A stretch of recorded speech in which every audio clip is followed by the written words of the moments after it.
سلام بیننده گرامی، طاهری سفر هستم با برنامه خبری امروز پنجشنبه 14 مارس همراه شما. در ابتدا نگاه به سرخط چند خبری مهم. مناقشه مرگبار در مرزی تاجیکستان و قرقیزستان، چرا در این گوشه ثبات پایدار نیست و نزاع‌ها تکرار می‌شوند؟ هواپیمای نوساخت بوینگ در امریکا هم از پرواز ماند. دونالد ترامپ خواست تا زمان انجام تحقیق سبب‌های سقوط بوینگ 737 مکس این هواپیما استفاده نشود. دوستان رحمت‌الله زویروف میگویند سگ گم شده او نه فقط جانوری وفادار و رفیق نزدیک بلکه محافظ او و خاندانش بود. جوزیبا این همین مایدکش یک ماهی کلون کردم. تفصیل خبرها. بعد از ماجرا در مرز تاجیکستان با قرقیزستان، یک راهی که دو کشور را به هم پیوندد بسته است و در دو طرف ماشین‌های زیادی هم جمع آمدند و بنا به گزارش‌ها اوضاع بدتر شده است. خبر است که یک شهروند دیگری تاجیکستان کشته شد و یک میلیسای قرقیز هم جراحت برداشت. جنجال و دعوا چگونه در مرز سوخت با ولایت بادکند قرقیزستان شروع شد؟ در این باره میرزا خالقزاد از پایتخت تاجیکستان گزارش می‌دهد. روز 13 مارس مناقشه‌ای که در منطقه واروخ و اقصای قرقیزستان سر زد، به خاطر این سر زد که جانب قرقیزستان یک راهی را که در منطقه هنوز بحثش به انجام نرسیده خواستند آغاز کنند، ولی مردم واروخ پیش راه اون را گرفتند که این را به طور قانونی، یعنی هنوز باید مشورت کرد و بعد انجام داد و این باعث مناقشه دو طرف و ماجرای دو طرف سر زد که در یک بلندی که از نوارهایی که برای ما از جای حادثه فرستادن، مردم دو طرف به هم سنگ اندازی داشتند و در این نوارها ما می‌دیدیم که ماشین یاری تجلی آدمان مجروح شده را به بیمارخانه شهر اصفهان می‌برد و ما در این نوارها می‌دیدیم که مردم با بحث زیاد تلاش می‌کردند که یک طرف دیگر را بدون گذشت عیبدار کند و طوری که ساکنان منطقه به ما گفتند در این ماجرا ساکنان اقصای چندین از ساکنان واروخ را به گرفت گرفتند که حدود 30 نفر بودند که شب دیروز آنها آزاد شدند. ضمناً بعد از شروع این ماجرا و انجام این ماجرا در منطقه مرزی تاجیکستان و قرقیزستان، خدمات مرزبانی قرقیزستان با پخش یک اظهارات تاکید کرد که این ماجرا باعث مجروح شدن ساکنان قرقیزستان و هم تاجیکستان شده است. صبح بر وقت امروز ریاست مرزبانی یا سرحدبانی تاجیکستان نیز با یک اظهارات اندکی با لحن تند تاکید کرد که در این ماجرا با عیب یکی از ساکنان، یعنی که رئیس محله اقصای قرقیزستان صورت گرفت و که باعث مجروح شدن و حتی کشته شدن یک شهروند تاجیکستان شده است. مقامات میگویند برای مانع شدن به ادامه مناقشه در روز 13 مارس سرحدبانان دو کشور به هوا تیر انداختند تا مردم پراکنده شوند. مقامات قرقیزستان گفتند که یک شهروند این کشور جراحت برداشت است و یک ماشین و خانه متعلق به شهروند دیگر سوخته است. معاون نخست وزیر این کشور برای آشنایی با وضع به ولایت بادکند سفر کرده است. بعد سقوط شوروی در سال 1990 تاجیکستان و قرقیزستان از مرز 976 کیلومتری دو کشور تا کنون 504 کیلومتر آن را تعیین و علامت گذاری کردند. در منطقه‌های بحث برانگیز که مردم زیاد زندگی می‌کنند، دو طرف نتوانستند به موافقه برسند. در روستاهای دو طرف مرز که روز به روز اهالیشان زیاد می شود، ساکنان ولایت‌های سوخت و بادکند برای آب و چراگاه و زمین دست به گریبان شدند. در مناقشه‌ها در سالهای گذشته که ده‌ها نفر کشته شدند، آنهایی که بعضا در منطقه نظارت می‌کنند می‌گویند در صورت بی‌ثمر ماندن مذاکرات حکومت‌ها برای تعیین و علامت‌گذاری مرز دو کشور ممکن است در آینده مناقشه‌ها بیشتر و بدتر شوند. و بنا به گزارش بخش قرقیزی رادیو آزادی، اوضاع در محل نزاع امروز طوری گفتیم بدتر شده است. در ویدیویی که کاربران قرقیز هم در شبکه‌های اجتماعی گذاشتن دیده می شود ساکنان یک دهه مرزی با مرزبانان قرقیز دعوا دارند.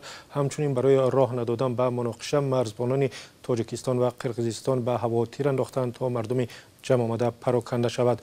دفتر مطبوعات حکومت قرقیزستان گفت نخست وزیر محمد قلی ابوالخوزیف با قاهر رسولزاده نخست وزیر تاجیکستان درباره راههای به اعتدال آوردن وضع در مرز امروز گفتگو کردند. هر دو طرف اصرار داشتند که با نظرداشت دوستی تاجیکستان و قرقیزستان و حسن همجواری باید تلاش‌ها جهت آرام کردن اوضاع بیشتر کرده شود. و بیننده گرامی، درباره تحولات در مرز تاجیکستان و قرقیزستان اخبار بیشتر در وبسایت azadi.org دسترس است. روزی 13 مارت امریکا مثل چند کشور دیگر پرواز هواپیماهای بوینگ 737 مکس را منع کرد. رئیس جمهور دونالد ترامپ گفت تا زمان معلوم شدن سبب‌های سقوط دو هواپیمای نوساخت بوینگ هیچ شرکت آن را در ایالات متحده استفاده نمی کند. خبرنگار رویترز با مسافران واخورد که دیروز هنگام اعلان منع پروازها در هوا و در داخل بوینگ 737 مکس بودند.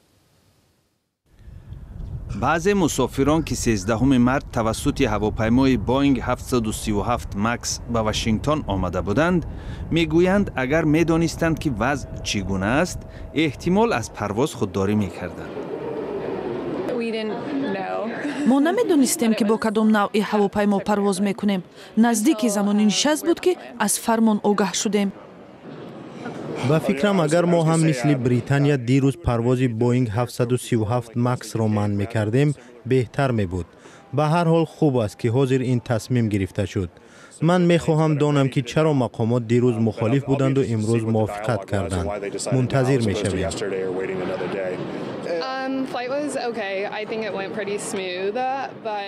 پرواز خوب بود و خیلی آرام گذشت. من از جای به فکرم کانادا آگاهی گرفتم که این نوع هواپیماها رو به زمین شیناندند. بعد فهمیدم که ما در همین نوع هواپیما پرواز داریم. کمی نگران شدم ولی به هر حال پرواز آرام بود. روز چهارشنبه ایالات متحده آمریکا به مانند کشورهای اروپایی و چین پرواز هواپیماهای بوینگ 737 مکس را با اشاره به نگرانی‌های امنیتی منع کرد. نوع‌های گوناگون هواپیمای بوینگ 737 سرخریدارترین مال بزرگترین شرکت جهانی استحصال هواپیما بوده، تصمیم اخیر به درآمد و اعتبار بوینگ ضربه می‌زند. اداره فدرالی هوانوردی ایالات متحده آمریکا میگوید بعد آموختن نوار ماهواره از پرواز بوینگ 737 مکس اتیوپیا به چنین خلاصه آمد. 3 مارت هواپیمای بوینگ 737 مکس شرکت هوایی اتیوپیا در خط سیر ادیس ابeba نیروبی به زمین برخورده منجر به هلاکت 149 مسافر و 7 عضو اکیپاژ شده بود. این دومین سقوط هواپیمای بوینگ 737 مکس در کمتر از 5 ماهی گذشته است. در دوام 6 سال گذشته این بار دوم است که بوینگ هواپیماهایش را به زمین میشیناند. 6 سال پیش آتشگیری اکومولاتورها باعث به آن شد که پرواز تمام هواپیماهای بوینگ 787 دریم لاینر تا زمان رفع کمبودی‌ها منع شده بود. فعلا شرکت‌های آمریکایی مسافران را توسط هواپیماهای احتیاطی و خط سیرهای دیگر گسیل می‌کنند. شرکت ساوث وست ایالات متحده آمریکا 34 دانه، امریکن ایرلاینز 24 دانه و یونایتد ایرلاینز 14 هواپیمای بوینگ 737 مکس را در اختیار دارند. گم شدن سگ رحمتالله زویروف رئیس حزب سوسیال دموکراتی تاجیکستان و اعلان پاداش برای پیدا کردن این جانور وفادار بحث زیادی را در فیسبوک برانگیخته است. بعضی‌ها گفتند که سیاستمدار تاجیک قدر سگش را از انسان بالا گذاشته است. بعضی دیگر گفتند رحمتالله زویروف حق دارد به سرنوشت جانوری که بزرگ کرده و رفیقش می‌شمارد بی‌تفاوت نباشد. خیرامان بخازاده گزارش می‌دهد. جوزیبا این همین مایدکش یک ماهاگی کلون کردم. رحمتالله زویرов رئیس حزب سوسیال دموکراتی تاجیکستان میگوید بعد اعلان مکافات برای پیدا کردن سگش 10 نفر او را طعنه و ملامت کردند که چرا برای یک جانور چنین هیاهو برداشته است. رحمتالله زویرов در مراجعت نامه در فیسبوک گفته است که از بس که سگش با نام جاذبه را از خردی بزرگ کرده بود این جانور مثل پدر و مادر و دوست و برادرش شده است. رحمتالله زویرов نوشته است سگش حتی 2 مرتبه او را از مرگ نجات داده است و تاکنون هیچ یک از ساکنان محل زیستشان را هم آزار نداده بود. رحمتالله زویرов می نویسد که با این سگ خود را بختیار می حسابید. سگ رئیس حزب سوسیال دموکراتی تاجیکستان به گفته خودش شب 10 مارت از خانه‌اش ربوده شد و جستجوهای زیاد هم تا هنوز بی نتیجه بوده است. زویرов برای پیدا کردن سگش 1500 سومانی پاداش وعده کرده است.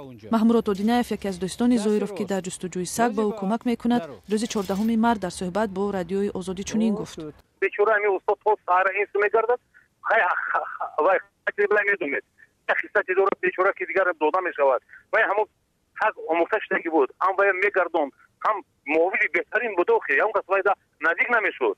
ҷозиба аз зоти овчаркаи осиёи миёнагӣ буда 27 моҳ дорад ва аз якмоҳагӣ дар тарбияи Зоиров будааст. дар Тоҷикистон як донишманде ки забони аз байн рафтаи суғдиро медонад ба гурӯҳе аз донишҷӯёни тоҷик ин забонро дарс медиҳад. дар қаламраве ки ҳоло мардуми Тоҷикистон ҳастанд, қарнҳо пеш бо забони суғдӣ суҳбат мекарданд ва ҳоло шумо ҳам фурсат доред бишнавед ки забони суғдӣ чӣ гуна садо медиҳад.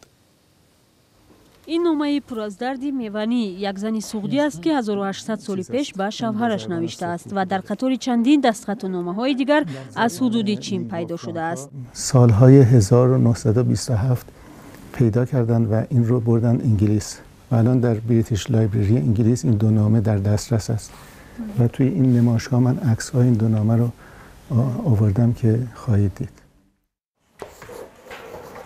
رهام اشرف دانشمند از فرانسه روی همین دستخطهای سوغدی در اکادمیای علم‌ها به خواهشمندان در تاجیکستان زبان سوغدی را می‌آموزد. و اینها خواستن که اگر بشه من در اینجا این زبان‌ها رو آموزش بدم تا اینکه توسط خود کسانی که در تاجیکستان هستند و احیانا در ازبکستان اینها خودشان این زبان‌ها رو یاد بگیرند و بتوانند این متن‌ها رو بخوانند. با گفته این دانشمند حالا در جهان فقط چند عالم باقی مانده است که این زبان را خوب می‌دانند. اگر کسانی در اینجا پیدا نشند که تسلط کافی به زبان اوستایی، زبان پارسی هخامنشی، سوغدی، خوارزمی داشته باشند، ما امیدی به پیشرفت‌های بزرگ در اینجا نخواهیم داشت. آموزندگان زبان سوغدی اکثرا تاریخ‌نگاران و زبانشناسان هستند که برای انجام پژوهش‌ها به آن ضرورت دارند، ولی در این میان جوانان و یک نورسی هم هست که از روی شوق و توجه به زبان‌های مرده تلاشی از خود کردن زبان سوغدی را دارند. یک چند متن‌های باقی مانده است که ما میتونیم آن را خوانیم. داستان‌ها مانده است. من مثلا معلم به ما گفته بودند که درباره داستان رستم و سهراب یک پارچه از داستان آن مانده است که ما میتوانیم آن را بخوانیم. زبان سوغدی تا عصر 13 در سوغدی قدیم زبانی گفتگویی مردم بود. مردم از سمرقند و بخارا تا پنجکین تو خوجند با این زبان صحبت میکردند. چون که سوغدی ها خود که تاجر بسیار ماهر بودند و با همون تجارت خود زبان خود رو هم به شرق یعنی به چین و به مغولستان یعنی با همون تجارت خود زبان خود رو هم تبلیغ میکردن و هم یک زبان بین المللی شده بود. رهام اشرف دانشمندی که برای خواهشمندان در تاجیکستان زبان سوغدی می‌آموزد با خود به دوشنبه بیش از 300 کتاب از جمله دستخطهای قدیمی را با زبان سوغدی آورده است. در دوشنبه تحقیق پرونده جنایی یک راننده ادامه دارد که ویدیوی دشنام‌های او در حق مادر ناظران راه بحث زیادی را برانگیخت. ریاست امور داخلی شهر دوشنبه روز 13 مارس گفت سیراج‌الدین نجیموف ساکن ناحیه کوشانیان به تحقیر کارمندان اداره بازرسی دولتی اتومبیلی متهم می شود. در این ویدیو که در شبکه‌های ادناکلاسنیکی و فیسبوک هم نشر شده است دیده می شود چگونه سیراج‌الدین نجیموف با یک ناظر اداره بازرسی دولتی اتومبیلی وارد بحث می شود.